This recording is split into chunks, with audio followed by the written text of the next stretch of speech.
स्वागत है मित्रों, आप सभी का Vijay Singh study group channel में। मैं विजय सिंह और फ्रेंड्स लक्ष्मीकांत की पॉलिटी सीरीज अपनी चल रही है। पिछले अध्याय में मैंने आपसे चर्चा की थी, यानी पिछला अध्याय हमारा कंप्लीट हुआ आपातकालीन प्रावधानों से संबंधित, और उसमें मैंने आपको बताया कि मैं जो है अगले लेक्चर में आपातकालीन जो प्रावधान है, इमरजेंसी जो प्रोविजंस हमारे संविधान में किए गए हैं, उनसे संबंधित कुछ क्वेश्चंस लेकर के आपके समक्ष उपस्थित होऊंगा। तो आज मैं हाजिर हूँ आपके समक्ष आपातकालीन प्रावधानों से संबंधित कुछ महत्वपूर्ण क्वेश्चंस को लेकर के। तो फ्रेंड्स जो है पूरे 15 क्वेश्चन मैंने लिए हैं और देखता हूँ कि आप में से कितने क्वेश्चंस जो है कितने स्टूडेंट्स सही प्रकार से और सही उनका उत्तर दे पाते हैं। तो फ्रेंड्स, अभी तक आपने चैनल सब्सक्राइब नहीं किया है तो चैनल को आप सब्सक्राइब कर लें और पास ही के नोटिफिकेशन बेल के ऑल के बटन पर क्लिक कर लें ताकि मेरी सभी वीडियोज़ के नोटिफिकेशन आपको आसानी से मिलेंगे। तो फ्रेंड्स, अब हम चर्चा कर रहे हैं पहले क्वेश्चन के साथ। तो देखिए, पहला क्वेश्चन क्या कह रहा है कि आपातकाल की घोषणा वाक्य का शब्द निम्न में से किसके लिए किया गया है। यानी फ्रेंड्स, जो जो आपातकाल की घोषणा जो वाक्य है, उस वाक्य का शब्द जो है हमने किसके लिए किया है। क्या हमने राज्य आपातकाल के लिए किया है? यानी मित्रों, राज्य आपातकाल के मैंने आपसे बताया था कि जो राज्य आपातकाल होता है उसको फ्रेंड्स हम राष्ट्रपति शासन भी कहते हैं। क्या हमने उसके लिए आपातकाल की घोषणा का शब्द का उपयोग किया है, या हमने वित्तीय आपातकाल के लिए किया है, या फिर हमने राष्ट्रीय आपातकाल के लिए इसका उपयोग किया है, या हमने इन सभी के लिए आपातकाल की घोषणा शब्द का उपयोग किया है? तो फ्रेंड्स, आप सोचिए इसका आंसर क्या होगा। मैं आपको 5 सेकंड का समय देता हूँ।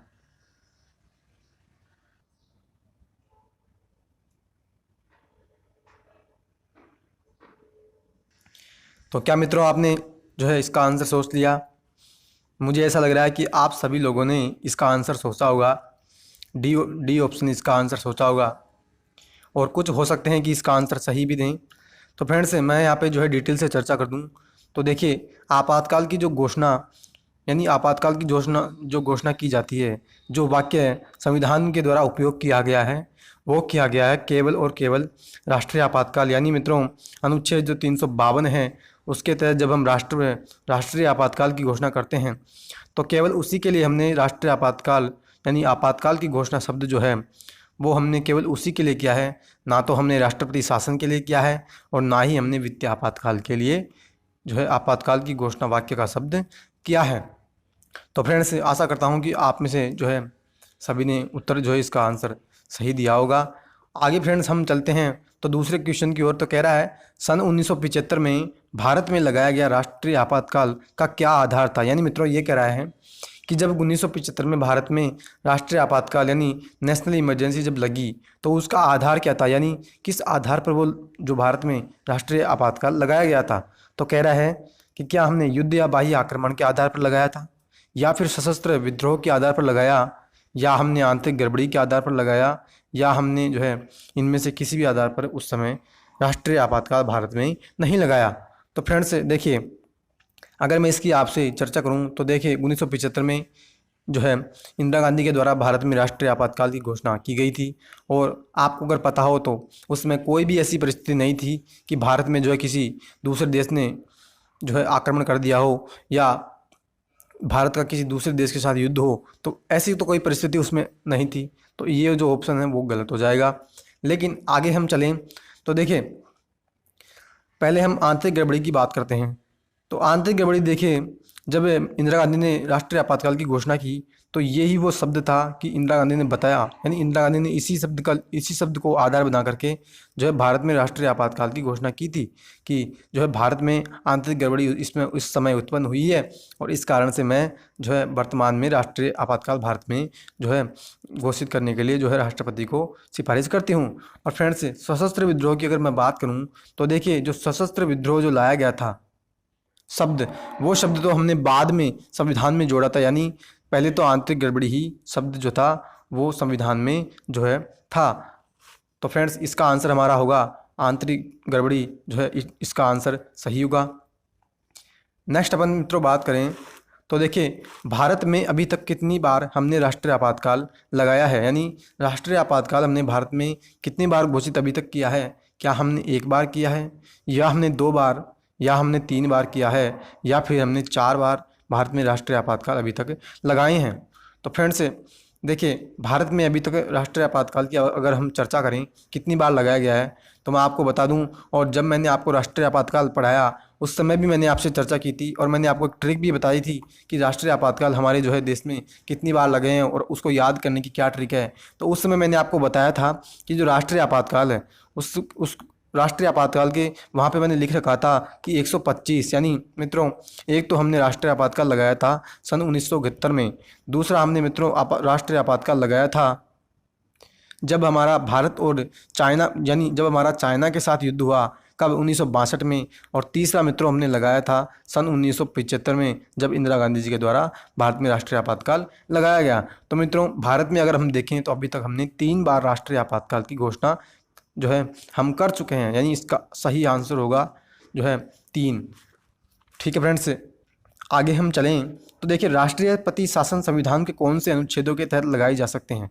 यानी फ्रेंड्स अगर हम भारत में राष्ट्रपति शासन किस राज्य में लगाना चाहें तो हम जो है संविधान के कौन कौन से अनुच्छेदों का उपयोग कर सकते हैं। तो क्या हम अनुच्छेद 356 का उपयोग करेंगे, या हम 365 का उपयोग करेंगे, या फिर हम 352 का उपयोग करेंगे, या हम 356 या 365 दोनों का उपयोग, यानी ए और बी दोनों का उपयोग करेंगे।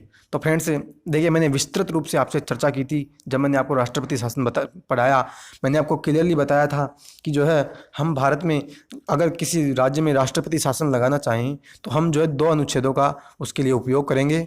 एक तो मैंने आपको बताया था कि हम जो एक तो 356 के तहत राष्ट्रपति शासन किसी राज्य में लगाएंगे, और उसका आधार क्या होगा, उसका आधार मैंने आपको बताया था संवैधानिक तंत्र की विफलता। यानी अगर भारत में कोई राज्य, यानी भारत में अगर कोई राज्य है और वहाँ पे संवैधानिक तंत्र विफल हो जाए तो उस कारण के आधार पर हम जो है जिस राज्य में राष्ट्रपति शासन लगाएंगे, तो वो जो हम लगाएंगे वो हम जो राष्ट्रपति शासन उस राज्य में लगा रहे हैं उसको लगाने के लिए हमने 352 अनुच्छेद का उपयोग किया है। एक बात तो ये हो गई।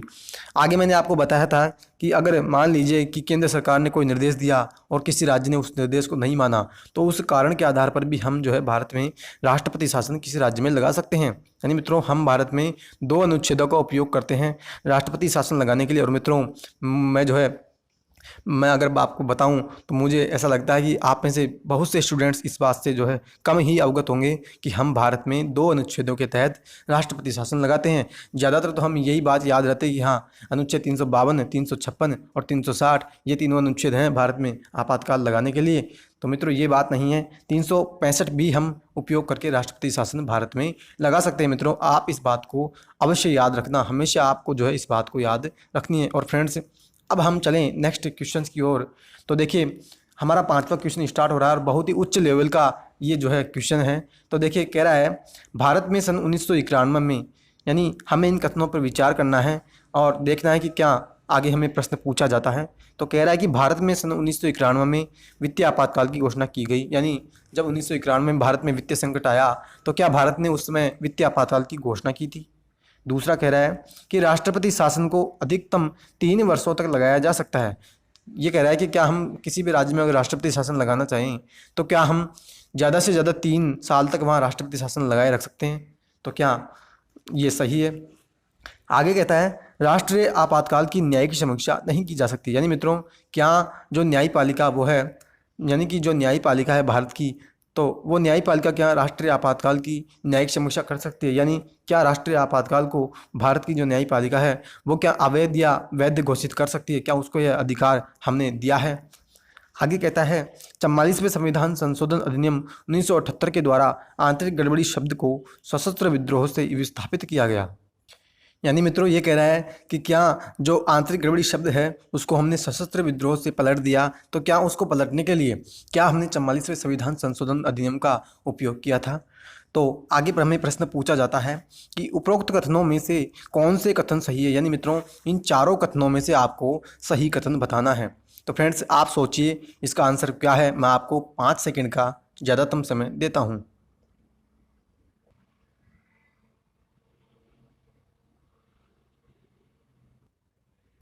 तो फ्रेंड्स देखिए अगर हम इसकी विस्तृत चर्चा करना चाहें तो देखिए भारत में 1991 में वित्तीय आपातकाल की क्या घोषणा की गई थी। मित्रों मैंने आपको जो है स्पष्ट रूप से बताया था वित्तीय आपातकाल में, यानी जब अनुच्छेद 360 मैंने आपको पढ़ाया तो मैंने आपको बताया था कि भारत में यानी सन 1991 में भारत में बहुत ही बड़ा वित्तीय संकट आया था, लेकिन फिर भी मित्रों हमने जो है भारत में वित्तीय आपातकाल की घोषणा नहीं की। और आज तक का रिकॉर्ड है कि जो है भारत में राष्ट्रीय आपातकाल भी लगा है, राष्ट्रपति शासन तो कई बार लगे हैं राज्यों के अंदर, यानी उनकी तो कोई गिनती ही नहीं है।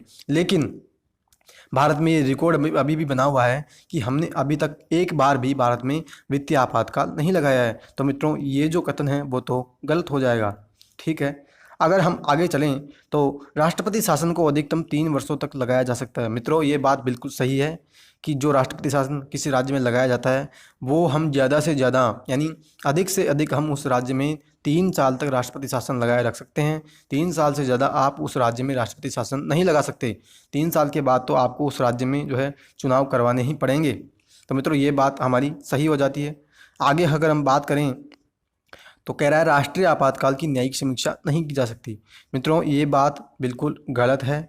मैंने आपको जो है विशेष रूप से और स्पष्ट रूप से बताया था कि राष्ट्रीय आपातकाल हो, चाहे राष्ट्रपति शासन हो या वित्तीय आपातकाल ही क्यों न हो, इन तीनों अनुच्छेदों की अगर अपन बात करें तो इन तीनों अनुच्छेदों के तहत लगाए गए आपातकाल को जो है भारत की जो न्यायपालिका है वो उनकी जांच कर सकती है, उनको वैध या अवैध यानी कि संवैधानिक या गैर जो है संवैधानिक उनको घोषित भी कर सकती है। तो मित्रों ये कथन भी हमारा गलत हो गया। और फ्रेंड्स चौथे ऑप्शन की अगर अपन बात करें तो कह रहा है 44वें संविधान संशोधन अधिनियम 1978 के द्वारा आंतरिक गड़बड़ी शब्द को सशस्त्र विद्रोह से विस्थापित किया गया।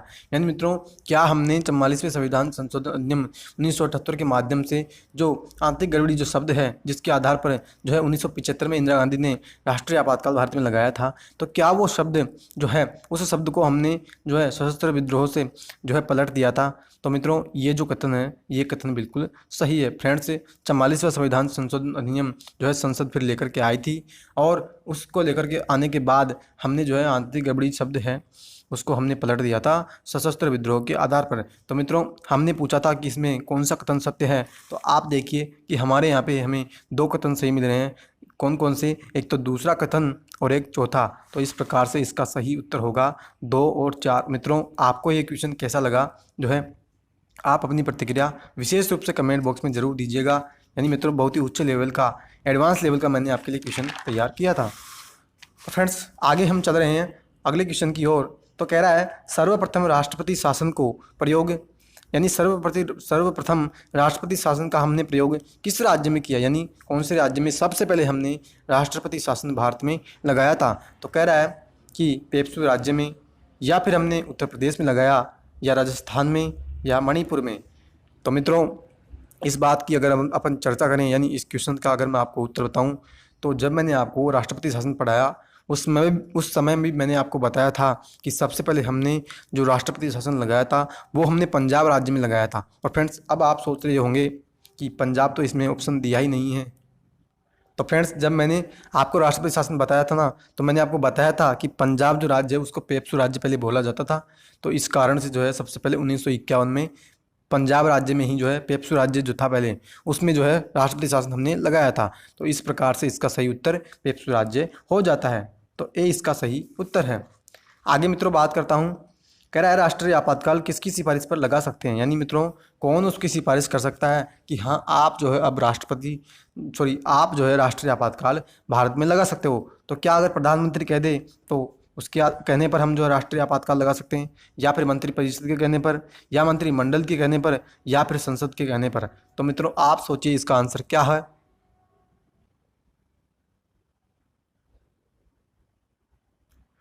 तो मित्रों देखिए जब राष्ट्रीय आपातकाल ने यानी राष्ट्रीय आपातकाल के बारे में जब मैंने आपसे चर्चा की और मैंने मित्रों जो भी स्टूडेंट्स इस वीडियो को देख रहे हैं मैं उसे फिर विनती करता हूं आप जो है राष्ट्रीय आपातकाल यानी जो आपातकालीन प्रावधानों से संबंधित जितने भी भाग बने थे वो सभी भागों की प्लेलिस्ट मैंने तैयार कर रखी है। आप उनमें जाइए और सभी भागों को विस्तृत रूप से आप जो है एक एक जो है प्रोविजंस को मैंने डिटेल से उनकी चर्चा की है। और मैं दावा करता हूं कि आप जो अगर उस लेक्चर्स को एक बार देख लेंगे तो बहुत ही आसानी से आपको आपातकालीन प्रावधान हमारे देश के समझ में आ जाएंगे। तो फ्रेंड्स अगर मैं चर्चा करूं तो मैंने आपको बताया था कि प्रधानमंत्री अगर यह कह दे कि आप जो है भैया राष्ट्रपति जी हमारे देश में राष्ट्रीय आपातकाल लगा दीजिए, तो जो है इस आधार पर आप जो है राष्ट्रीय आपातकाल भारत में नहीं लगा सकते। और मित्रों अगर मैं चर्चा करना चाहूँ तो जो 1975 में इंदिरा गांधी जी ने लगाया था राष्ट्रीय आपातकाल भारत में, तो जो राष्ट्रीय आपातकाल इंदिरा गांधी ने लगाया वो जो है केवल उन्होंने ही कहा था राष्ट्रपति को कि आप जो है जाइए और राष्ट्रीय आपातकाल की घोषणा कर दीजिए। तो उस कारण से जो है राष्ट्रीय आपातकाल भारत में फिर लग गया था। लेकिन मित्रों फिर बाद में जाकर के जो है कुछ परिवर्तन हुए थे, और फिर जो है एक परिवर्तन ऐसा हुआ कि जब उसमें जो है ऐसा परिवर्तन लाया गया कि जो है प्रधानमंत्री अगर ऐसा कह देगा तो फिर जो है देश की जो मंत्रिमंडल है उसका तो कोई, यानी जो कैबिनेट जो होती है उसका तो कोई महत्व ही नहीं रह जाएगा। इस कारण से मित्रों फिर बाद में ये परिवर्तन किया गया कि जो कैबिनेट होगी, यानी केंद्रीय जो कैबिनेट होगी, उसी कैबिनेट की सिफारिश पर केवल और केवल भारत में राष्ट्रीय आपातकाल जो है वो लगाया जा सकता है। यानी मित्रों मंत्रिपरिषद, संसद या प्रधानमंत्री, इन तीनों में से कोई भी कह दे तो भारत में राष्ट्रीय आपातकाल नहीं लगाया जा सकता। मित्रों संसद जो होगी वो तो उसको अनुमोदन देती है, उसको लगाने के लिए सिफारिश थोड़े ना करती है। आगे फ्रेंड्स बात करूं तो कह रहा है निम्न में से किसी व्यक्ति ने आपातकालीन प्रावधानों को संविधान का जीवन साथी बताया। यानी मित्रों जब मैंने आपसे आपातकालीन प्रावधानों की आलोचना के बारे में जब चर्चा की तो मैंने आपको बताया था कि कुछ आलोचकों ने तो उसकी जो है आलोचनाएं की थी, और कुछ व्यक्ति ऐसे भी थे कि जो है जिन्होंने संविधान के जो आपातकालीन प्रावधान हैं उनका जो है उनका समर्थन भी किया था। तो फ्रेंड्स उसमें मैंने आपसे ज़रूर चर्चा भी की थी। तो यही बात यहाँ पे की जा रही है कि कौन ऐसे व्यक्ति था, यानी कौन सा ऐसा व्यक्ति था कि जिसने ये कहा कि जो आपने जो संविधान में आपातकालीन प्रावधान लाए हैं वो जो है संविधान के जीवन साथी हैं। तो कह रहे हैं क्या ऐसा जो है महावीर त्यागी ने कहा, या गोपाल स्वामी अयंगर ने कहा, या सर अल्लादी कृष्ण स्वामी अय्यर ने कहा, या फिर डॉक्टर बी आर अम्बेडकर ने ये कहा कि संविधान के जीवन साथी हैं कौन? आपातकालीन प्रावधान। तो फ्रेंड्स इसका आंसर होगा, देखिए इसका आंसर होगा सर अल्लादी कृष्ण स्वामी अय्यर। मित्रों मैंने आपको जो है विशेष रूप से बताया था कि सर अल्लादी कृष्ण स्वामी अय्यर ने ये बात कही थी कि जो संविधान के जो आपातकालीन प्रावधान हैं ये संविधान के जीवन साथी हैं। और मित्रों अगर मैं महावीर त्यागी जी के बारे में बात करूं तो महावीर त्यागी जी ने बताया था कि ये जो आपातकालीन प्रावधान है ये हमारे संविधान में एक सुरक्षा वाल्व की तरह कार्य करेंगे। यानी इन्होंने तो कहा कि ये जो संविधान के प्रावधान हैं आपातकालीन, ये सुरक्षा वाल्व की तरह हमारे देश में काम करेंगे। इन्होंने कहा ये हमारे संविधान के जीवन साथी हैं। तो ठीक है मित्रों इसका आंसर होगा जो है option number C is right answer. और नेक्स्ट अपन बात करें तो देखिए फिर उच्च लेवल का क्वेश्चन आ रहा है। वैसे तो सभी क्वेश्चन जो है एक उच्च लेवल के हैं, लेकिन मित्रों ये बहुत ही अच्छे क्वेश्चन हैं जो कि मैंने कथनों के रूप में बनाए हैं, और जो है बड़े बड़े एग्जाम्स जो है यूपीएससी और स्टेट पीसीएससी में अक्सर ये क्वेश्चंस पूछे जाते हैं। तो कह रहा है कि निम्न कथनों पर विचार करो। राष्ट्रीय आपातकाल में व्यक्तियों के सभी मूल अधिकार निलंबित हो जाते हैं। यानी ये कह रहा है कि अगर भारत में राष्ट्रीय आपातकाल लग जाए तो क्या उस समय भारत के सभी मूल अधिकार निलंबित हो जाते हैं। और आगे कहता है राष्ट्रपति शासन की घोषणा को मंजूरी देने वाला प्रस्ताव विशेष बहुमत से पारित किया जाता है। यानी राष्ट्रपति शासन की जब घोषणा कर दी जाती है और उस प्रस्ताव को फिर मंजूरी देने का समय आता है तो क्या उसके लिए हमें विशेष बहुमत की आवश्यकता होती है। आगे कहता है आपातकाल की उद्घोषणा को संसद के दोनों सदनों से 2 माह के भीतर अनुमोदन मिलना आवश्यक है। यानी फ्रेंड्स ये कह रहा है आपातकाल की जब घोषणा हो जाती है तो उसको जो है जो घोषणा है उसको अनुमोदन देने के लिए क्या हमने संसद को 2 माह का समय दिया है। या फिर कह रहा है संविधान का अनुच्छेद 358 बाह्य एवं आंतरिक दोनों आपातकाल में लागू होता है। यानी मित्रों मैंने जो है आपको अनुच्छेद 358 और 59 दोनों के बारे में बताया था, तो उसी की यहाँ चर्चा की जा रही है कि क्या संविधान का जो अनुच्छेद 358 है वो बाह्य आपातकाल और आंतरिक आपातकाल दोनों में लागू होता है। अब मित्रों आप में से जो नए स्टूडेंट्स हैं वो सोच रहे होंगे कि ये बाह्य आपातकाल और आंतरिक आपातकाल दोनों जो है इनमें अंतर क्या होता है। तो फ्रेंड्स इसकी जानकारी के लिए आप जो है राष्ट्रीय आपातकाल का लेक्चर जो है पहले जाकर के देख लीजिए, आपको जो है स्पष्ट रूप से पता चल जाएगा कि इन दोनों में अंतर क्या है। तो मित्रों चौथा जो ऑप्शन है वो कह रहा है कि संविधान का अनुच्छेद 358 जो है वो बाह्य और आंतरिक दोनों आपातकाल में लागू होता है। आगे मित्रों हमसे क्वेश्चन पूछा जा रहा है कि इन निम्न कथनों में से कौन सा कथन गलत है, यानी हमें गलत कथन इनमें से ढूंढना है। तो फ्रेंड्स देखिए पहले की अगर मैं बात करूं, पहला ऑप्शन कि राष्ट्रीय आपातकाल में व्यक्तियों के सभी मूल अधिकार निलंबित हो जाते हैं। मित्रों ये जो कथन है ये बिल्कुल गलत कथन है, क्योंकि मित्रों जब राष्ट्रीय आपातकाल भारत में लगता है तो उस समय मैंने आपको बताया था, जब मैंने आपको पढ़ाया कि जब राष्ट्रीय आपातकाल भारत में लग जाए तो व्यक्तियों के सारे मूल अधिकार उस समय निलंबित नहीं होते। मित्रों चाहे कैसी भी परिस्थिति क्यों ना आ जाए भारत में, लेकिन व्यक्तियों के जो मूल अधिकार होंगे कौन से, अनुच्छेद 20 और अनुच्छेद 21 के जो मूल अधिकार यानी अनुच्छेद 20 में जो अधिकार दिया गया है अपराधों के दोष सिद्धि के संबंध में संरक्षण का अधिकार, और 21 में जो निजता का अधिकार यानी इसके अलावा जो प्राण और देह की जो स्वतंत्रता है, वो दोनों अधिकार भी जो है कैसी ही परिस्थिति क्यों ना जाए, क्या चाहे कैसा ही आपातकाल भारत में लगा दिया जाए, लेकिन 20 और 21 के जो मूल अधिकार है वो तो आपके जो है उस समय भी बने रह सकते हैं, बने रहते हैं, रह सकते नहीं, बने रहते हैं उस समय भी। तो इस कारण से मित्रों ये जो ऑप्शन है वो गलत हो जाता है, यानी जो है सारे मूल अधिकार हमारे निलंबित नहीं होते। तो आगे हम बात करें दूसरे ऑप्शन की, राष्ट्रपति शासन की घोषणा को मंजूरी देने वाला प्रस्ताव विशेष बहुमत से पारित किया जाता है। मित्रों जब मैंने आपको राष्ट्रपति शासन बताया और मित्रों बाद में मैंने आपको जो है संक्षेप में भी बताया था तीनों में, कि मैंने आपको क्या बताया था कि जो राष्ट्रीय आपातकाल है उसको तो हमने जो है यानी जो घोषणा की जाती है उस घोषणा को जो है अनुमोदन देने के लिए हमने जो है संसद को केवल 1 माह का समय दिया था। क्यों? क्योंकि राष्ट्रीय आपातकाल देश में लगा हुआ है। यानी आप सोचिए कि पूरे देश में राष्ट्रीय आपातकाल लगा है, देश की स्थिति गड़बड़ा रही है, तो उस स्थिति में क्या हमें 2 माह का समय संसद को दिया जाना चाहिए? इसलिए हमने जो है उस समय 1 माह का संसद को समय दिया था। और राष्ट्रपति शासन और वित्तीय आपातकाल ये दोनों जो है राष्ट्रीय आपातकाल की तुलना में थोड़े जो है कम तवज्जो इनको दी जाती है, जिस कारण से इनको जो है हमने 2 माह का समय दिया था किसके लिए? अनुमोदन देने के लिए। और उसमें इसके अलावा मैंने आपको बताया था कि राष्ट्रीय आपातकाल को जो है अनुमोदन देने के लिए हमने विशेष बहुमत की आवश्यकता जो है ली थी, और जो राष्ट्रपति शासन और वित्तीय आपात है इन दोनों को अनुमोदन देने के लिए हमने साधारण बहुमत की आवश्यकता ली थी। मित्रों ये मैंने आपको बात बताई थी। तो इसी प्रकार से ये यहाँ पे सिद्ध हो जाता है कि राष्ट्रपति शासन की घोषणा को मंजूरी देने के लिए हमें विशेष बहुमत की आवश्यकता नहीं होती, हमें जो है साधारण बहुमत की आवश्यकता होती है। यानी मित्रों साधारण बहुमत से हम राष्ट्रपति शासन को मंजूरी दे सकते हैं। तो इस प्रकार से यह ऑप्शन भी गलत हो जाता है। आगे फ्रेंड्स बात करें, कह रहा है आपातकाल की उद्घोषणा को संसद के दोनों सदनों से 2 माह के भीतर अनुमोदन मिलना आवश्यक है। यानी मित्रों अभी मैंने आपसे चर्चा की कि आपातकाल की उद्घोषणा को संसद के दोनों सदनों से हमें जो है अनुमोदन देने के लिए हमने केवल और केवल संसद को 1 माह का ही समय हमने दिया था। तो मित्रों इस प्रकार से ये भी ऑप्शन गलत हो जाता है। और फ्रेंड्स अगर मैं आगे बात करूँ तो कह रहा है संविधान का अनुच्छेद 358 बाह्य और आंतरिक दोनों आपातकाल में लागू होता है।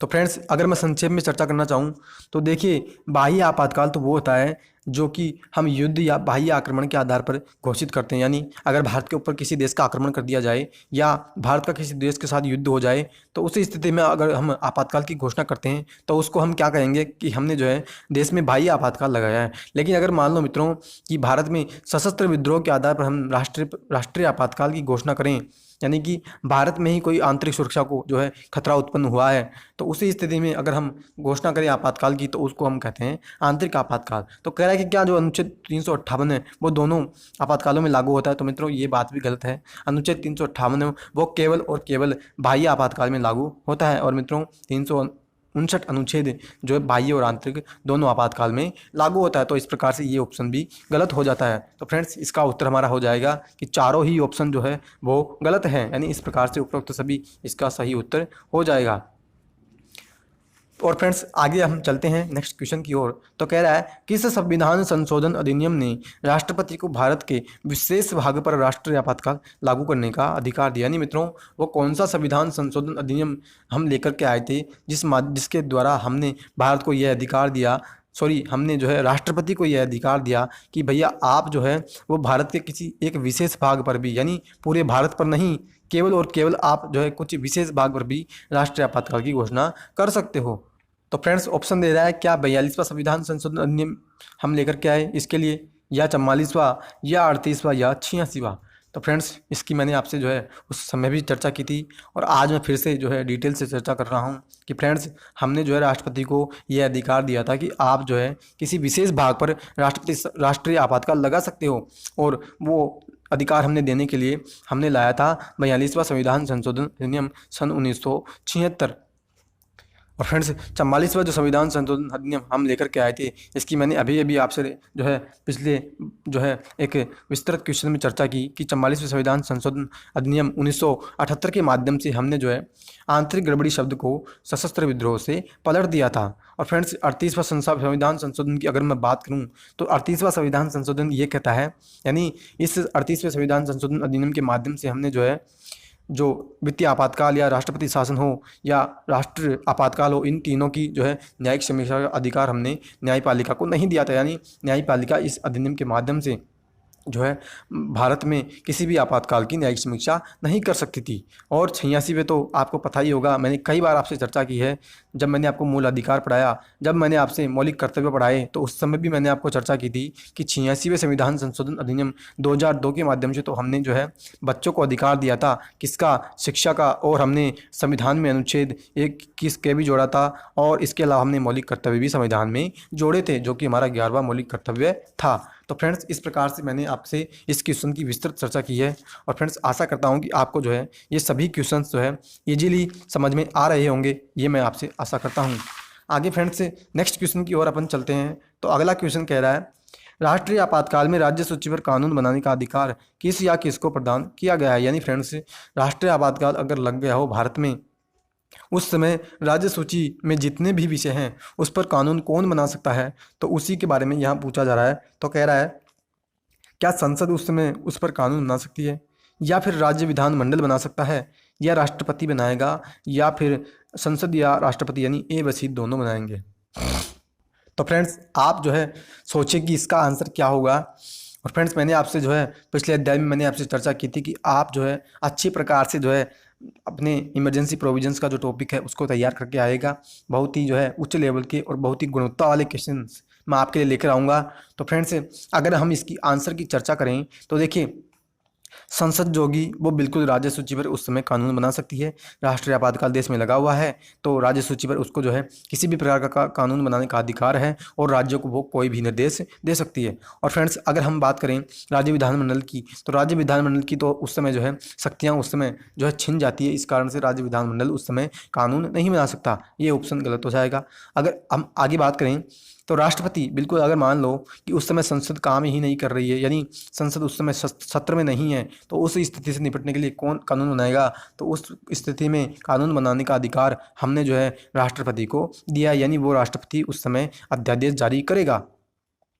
और इस प्रकार से मित्रों, ए व सी यानी दोनों संसद और राष्ट्रपति उस समय कानून बना सकते हैं। तो इसका आंसर जो है डी इसका सही उत्तर होगा। तो फ्रेंड्स, आगे हम चलें 12वें क्वेश्चन की ओर। कह रहा है, किसी राज्य में राष्ट्रपति शासन के दौरान उस राज्य के विधेयक और बजट को कौन पारित करता है। यानी अगर मान लीजिए कि किसी राज्य में राष्ट्रपति शासन हमने लगा दिया, तो फिर वहाँ का बजट और वहाँ के जितने भी बिल्स होंगे उनको कौन पारित करेगा। तो कह रहा है, क्या राष्ट्रपति पारित करेंगे, या संसद पारित करेगी, या राष्ट्रपति और संसद दोनों पारित करेंगे, या इनमें से कोई भी जो है उनको पारित नहीं करेगा। तो फ्रेंड्स, इसकी अगर मैं आंसर की चर्चा करूँ तो देखिए, हमने जो है ऐसा कोई अधिकार राष्ट्रपति को नहीं दिया है, क्योंकि राष्ट्रपति जो है एक राज्य का प्रमुख है, तो जो है उसके बजट और विधेयक को पारित करने का अधिकार हमने राष्ट्रपति को नहीं दिया है। तो ये इसका गलत उत्तर है। देखिए, संसद इसका उत्तर बिल्कुल सही होगा, क्योंकि हमने संसद को ये अधिकार दिया है कि राष्ट्रपति शासन के दौरान आप जो है उस राज्य के विधेयक और बजट को पारित करोगे। तो इसका उत्तर सही होगा। ये ए व सी इसका गलत है, और उपयुक्त से कोई नहीं भी इसका गलत उत्तर है। चलते हैं फ्रेंड्स अगले क्वेश्चन की ओर, और बहुत ही जो है फिर उच्च लेवल का क्वेश्चन है आ रहा है। कह रहा है, निम्न कथनों पर विचार करो। राष्ट्रपति शासन के दौरान संबंधित उच्च न्यायालय की शक्तियां भी राष्ट्रपति को हस्तांतरित कर दी जाती है। यानी अगर राष्ट्रपति शासन किसी राज्य में लगा हो, तो क्या उस स्थिति में जो वहाँ का जो उच्च न्यायालय है, क्या उसकी शक्तियाँ भी हम राष्ट्रपति को दे देते हैं। आगे पूछता है कि क्या त्रिशंकु विधानसभा की स्थिति में अगर लगाया गया राष्ट्रपति शासन उचित होता है। यानी त्रिशंकु विधानसभा की स्थिति अगर बन जाए, तो क्या उस स्थिति में अगर हम राष्ट्रपति शासन लगा दें तो वह क्या उचित और अनुचित होगा। तो इसके बारे में हमें पूछ रहा है। आगे कहता है, वित्तीय आपातकाल की समाप्ति के लिए संविधान में विशेष प्रक्रिया का उल्लेख किया है। यानी वित्तीय आपातकाल को हम कैसे समाप्त करेंगे, तो उसके लिए क्या हमने संविधान में कोई विशेष प्रक्रिया जो है अपनाई है। और आगे हमें पूछा जाता है कि वित्तीय आपातकाल की न्यायिक समीक्षा की जा सकती है। यानी वित्तीय आपातकाल की हम न्यायिक समीक्षा क्या कर सकते हैं। और आगे कहता है, राष्ट्रीय आपातकाल के दौरान संविधान का स्वरूप एकात्मक से संघीय हो जाता है। यानी मित्रों, क्या राष्ट्रीय आपातकाल में हमारा संविधान जो है हमें एकात्मक से संघीय रूप में नज़र आता है। तो फ्रेंड्स, हमें पूछा जा रहा है कि इन कथनों में से कौन सा जो है सत्य कथन, यानी इनमें से सत्य कथन कौन कौन से हैं। तो फ्रेंड्स देखिए, अब हम चर्चा करते हैं विस्तृत रूप से। तो देखिए, पहले की मैं चर्चा कर रहा हूँ, राष्ट्रपति शासन के दौरान संबंधित उच्च न्यायालय की शक्तियाँ भी राष्ट्रपति को हस्तांतरित कर दी जाती हैं। मित्रों, ये बात बिल्कुल गलत है। जो है राष्ट्रपति शासन अगर किसी राज्य में लगता है तो उच्च न्यायालय की हम शक्तियाँ जो है नहीं छीनते, क्योंकि वो न्यायपालिका है। न्यायपालिका की शक्तियाँ जो है किसी भी परिस्थिति में जो है नहीं छीनी जा सकती। इस कारण से जो है राष्ट्रपति को हम उसकी शक्तियाँ नहीं देते और यह कथन हमारा गलत हो जाता है। आगे चलें, त्रिशंकु विधानसभा की स्थिति बनने पर लगाया गया राष्ट्रपति शासन उचित होगा। मित्रों, जब मैंने आपसे चर्चा की थी कि कौन कौन सी वे परिस्थितियां हैं कि उस समय हम राष्ट्रपति शासन को सही बता सकते हैं और कौन सी वो परिस्थितियां हैं जिस समय हम राष्ट्रपति शासन को जो है गलत बता सकते हैं, तो मैंने आपसे चर्चा की थी कि हाँ, त्रिशंकु अगर विधानसभा की स्थिति बन जाए किसी राज्य में तो उस स्थिति में हम राष्ट्रपति शासन अगर लगा दें तो वो राष्ट्रपति शासन हम जो है सही ठहराएंगे। यानी मित्रों ऐसा समझिए, त्रिशंकु विधानसभा का मतलब सामान्य भाषा में ऐसा होता है कि मान लो कि किसी राज्य में चुनाव हुआ और चुनाव हुआ तो किसी भी राज्य में जो है किसी भी पार्टी को जो है यानी किसी राज्य में चुनाव हुआ और उस राज्य में जो है चुनाव में जब पार्टियां जो है उतरी चुनाव मैदान में तो किसी भी पार्टी को इतना बहुमत प्राप्त नहीं हुआ कि वो जो है सरकार बना सके। तो फिर उस स्थिति में जो है असमंजस की स्थिति उत्पन्न हो जाती है और उस स्थिति से निपटने के लिए जो है फिर वहाँ पे राष्ट्रपति शासन हम लगाते हैं। तो ये जो है इस कारण के आधार पर जो है राष्ट्रपति शासन जो है बिल्कुल सही वहाँ पे लगाया जाता है और उसको जो है हम सही ठहराते हैं। आगे बात करती, यानी इसका मतलब ये बिल्कुल सही होगा। आगे बात कर रहे हैं, वित्तीय आपातकाल की समाप्ति के लिए संविधान में विशेष प्रक्रिया का उल्लेख किया है। यानी मित्रों, क्या हमने वित्तीय आपातकाल को समाप्त करने के लिए संविधान में विशेष प्रक्रिया बनाई है? तो फ्रेंड्स, ये बिल्कुल गलत है, क्योंकि मित्रों मैंने आपसे चर्चा की थी वित्तीय आपातकाल को लगाने के लिए जो है एक विशेष प्रक्रिया बनाई है कि कैसे हम जो उसको जो है घोषणा करेंगे, फिर हम कैसे उसका अनुमोदन लेंगे। लेकिन मित्रों, अगर हमें समाप्त करना है तो मैंने आपसे जो है आसान भाषा में समझाया भी था कि अगर हमें समाप्त करना है तो क्या करेंगे कि राष्ट्रपति आएंगे और राष्ट्रपति आकर के ये कहेंगे कि हाँ, मैंने जो वित्तीय आपातकाल इस दिन घोषणा की थी, यानी इस दिन मैंने वित्तीय आपातकाल की जो घोषणा की थी, आज मैं उस वित्तीय आपातकाल को समाप्त करने की घोषणा करता हूँ। तो इस प्रकार से जो वो आते हैं और वित्तीय आपातकाल की घोषणा कर देते हैं और वित्तीय आपातकाल भारत में समाप्त हो जाता है। यानी हमने जो कोई भी विशेष प्रक्रिया इसके लिए नहीं अपनाई, तो ये भी हमारा गलत हो जाता है। आगे फ्रेंड्स कहता है, वित्तीय आपातकाल की न्यायिक समीक्षा की जा सकती है। मित्रों, मैंने अभी आपसे चर्चा की थी पिछले क्वेश्चन में कि चाहे वित्तीय आपातकाल हो, राष्ट्रपति शासन हो या राष्ट्रीय आपातकाल ही क्यों न हो, तीनों ही आपातकालों में भारत में जो है इन आपातकालों की न्यायपालिका न्यायिक समीक्षा कर सकती है। मित्रों, मैं आपसे फिर चर्चा में ला रहा हूं और फिर मैं आपको याद दिला रहा हूं कि तीनों आपातकालों की न्यायपालिका न्यायिक समीक्षा कर सकती है। यानी मित्रों, उनको सही या गलत उनको जो है ठहरा सकती है। तो ये जो है ये बिल्कुल हमारा जो है सही ऑप्शन हो जाएगा, यानी वित्तीय आपातकाल की न्यायिक समीक्षा की जा सकती है। और आगे बात कर रहा है, राष्ट्रीय आपातकाल के दौरान संविधान का स्वरूप एकात्मक से संघीय हो जाता है। मित्रों, ये जो है गलत है, क्योंकि मैंने आपको जो है बताया था कि हमारा संविधान का स्वरूप ही संघीय है। एकात्मक तो हमारा संविधान का स्वरूप है ही नहीं, फिर एकात्मक से संघीय में कैसे पलटेगा? अगर पलटे भी गा तो वो जो है संघीय से एकात्मक में पलटेगा, क्योंकि संघीय का मतलब होता है हमने जो है शक्तियों का बंटवारा किया है केंद्र सरकार और राज्यों के मध्य, जबकि एकात्मक का मतलब होता है कि अगर हम शक्तियाँ सारी ही केंद्र सरकार को दे दें, यानी हमने सारी ही जो केंद्र की जो सरकार है उसको सबने शक्तियाँ दे दी, तो उस संविधान को हम कहते हैं एकात्मक। यानी और हाँ, यहाँ यही बात की जा रही है कि जब हमारा राष्ट्रीय आपातकाल लग जाता है तो राष्ट्रीय आपातकाल में हम सभी शक्तियाँ केंद्र सरकार को दे देते हैं। यानी राज्य सरकार जो है राज्य सूची पर कानून ही नहीं बना सकती, कोई काम ही नहीं कर सकती, तो फिर उस स्थिति में जो है उनके पास कोई शक्तियाँ नहीं होती और जो है फिर हमारा संविधान हमें ऐसा नज़र आता है कि हमने जो है एकात्मक संविधान बनाया है और सारी शक्तियाँ हमने केंद्र सरकार को दी है। तो इसका मतलब ये जो है गलत है। तो यहाँ पूछा जा रहा है हमसे सत्य। तो देखिए, अभी तक हमारे दो ही ऑप्शन जो है ऐसे थे कि जो हमारे सही निकले। एक तो हमारा निकला त्रिशंकु विधानसभा वाला ऑप्शन सही है और दूसरा हमारा निकला वित्तीय आपातकाल की न्यायिक समीक्षा का। तो इस प्रकार से ऑप्शन नंबर बी और ऑप्शन नंबर डी हमारे सही हैं। तो इसका उत्तर कौन सा होगा? ऑप्शन नंबर बी और डी इसका सही उत्तर होगा। और फ्रेंड्स, बहुत ही उच्च लेवल का एक क्वेश्चन था। आपको अगर जो है आपने विशेष रूप से ध्यान दिया तो बहुत ही ये जो है उच्च लेवल का एक क्वेश्चन था। आगे हम बात करें तो 14वां क्वेश्चन कह रहा है, राष्ट्रीय आपातकाल की घोषणा होने पर लोकसभा का कार्यकाल कितने समय तक बढ़ा सकते हैं? यानी अगर हम राष्ट्रीय आपातकाल की घोषणा भारत में कर दें तो लोकसभा का कार्यकाल हम जो है फिर बढ़ाएंगे तो कितने समय तक? ये कह रहा है कि क्या कितने भी समय तक उसको बढ़ा सकते हैं, या फिर हम केवल 1 साल तक बढ़ा सकते हैं, या हम कार्यकाल बढ़ाते ही नहीं हैं, या फिर इनमें से कोई भी इसका उत्तर नहीं है। तो फ्रेंड्स मैंने आपसे जो है बिल्कुल स्पष्ट रूप से जो है चर्चा की थी कि जब हमारे देश में राष्ट्रीय आपातकाल लगता है तो उस परिस्थिति में हम जो है लोकसभा हो या राज्य की विधानसभा हो, उसका कार्यकाल हम जो है बढ़ा सकते हैं और कितने भी समय तक बढ़ा सकते हैं। मित्रों इसका आंसर जो है वो होगा ना, वो होगा कितने भी समय तक। यानी आप में से कोई सोच रहा होगा कि हम 1 साल तक बढ़ा सकते हैं। मित्रों ये बात सही है, 1 साल तक बढ़ा सकते हैं, लेकिन यहाँ बात की जा रही है कितने समय तक, यानी ज़्यादा से ज़्यादा आप कितने समय तक बढ़ा सकते हैं। तो उसका सही उत्तर होगा कितने भी समय तक नहीं, यानी केवल 1 साल तक। तो जो एक बार हम बढ़ाते हैं यानी 1 साल तक बढ़ाएंगे, 1 साल पूरी हुई फिर हम 1 साल तक बढ़ाएंगे, फिर 1 साल पूरी हुई फिर 1 साल तक बढ़ाएंगे। तो इस प्रकार से हम जो है कितने भी समय तक बढ़ा सकते हैं। तो इस कारण से इसका आंसर जो है ए होगा, ना कि इसका आंसर बी। तो ए इज इसका राइट आंसर है।